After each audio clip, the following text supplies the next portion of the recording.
Zay ny mahakasika an'iny fa tsy mametraka fitokisana amin'ny fitsarana intsony olom-pirenena araka ny vokatry ny fanadidina nataon'ny instanty tamin'ny alalan'ny Antsoatarby ny volana Jolay ka hatramin'ny Aogositra teo.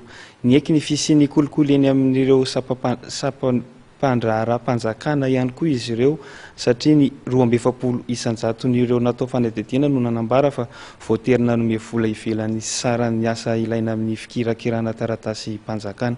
Ravak'Andriamanala mitondra antsika ny fanadidina eo amin'ny sarin'ny Mambra Samuely.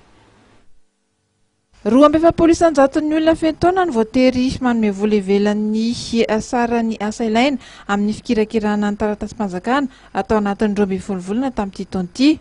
Ary nandritra ny fifidianana 3.4 teo manodidina ndraiky amin'ny 30,000 no ny eky fa dia nantsoin'ny mpanao politika ka notambazana sakafo, fanomezana ary vola ho tamin'ny fandrotsahany vato ho an'ny kandida.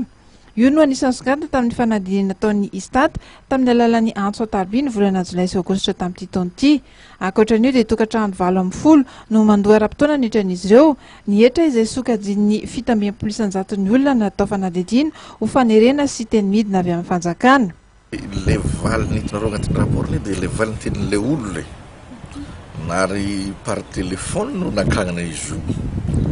Par téléphone no nakagnana izy io fa tsy nanontaniagna azy hoe nagnino io no valy teny nomeny. Fa kosa io kosa dia natao ampiritreritra ny rehetra. Karazana hoe soulever le débat. Zay no agnisan'ny tanjona anankiray amin'ity enquête ity.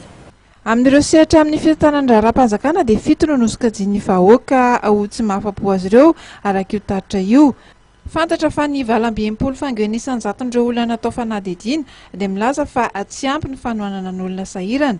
Ny 5 dia nahita fa marefo ny ady amin'ny kolikoly. Ny 7 n'ireo natao fanadidina ihany koa dia mahita fa tsy ampy ny fandraisana andraikitry ny fanjakana mba hisian'ny fahazoana trano fonenana manara-penitra. Ny 7 milaza tsy afa-po amin'ny fitandronana ny filaminana.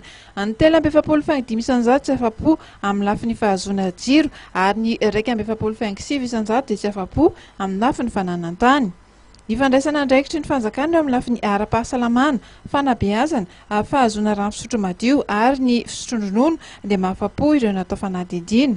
Tokantrano 2 nosongaina ary evenina fa mahasolo tena ny firenena malagasy no nanaovana ny fanadidina. Loha hevitra no niompanan'izany dia ny fampianarana, ny ara-tsakafo, ny fandoavan-ketra ary ny fitantanan-draharam-panjakana.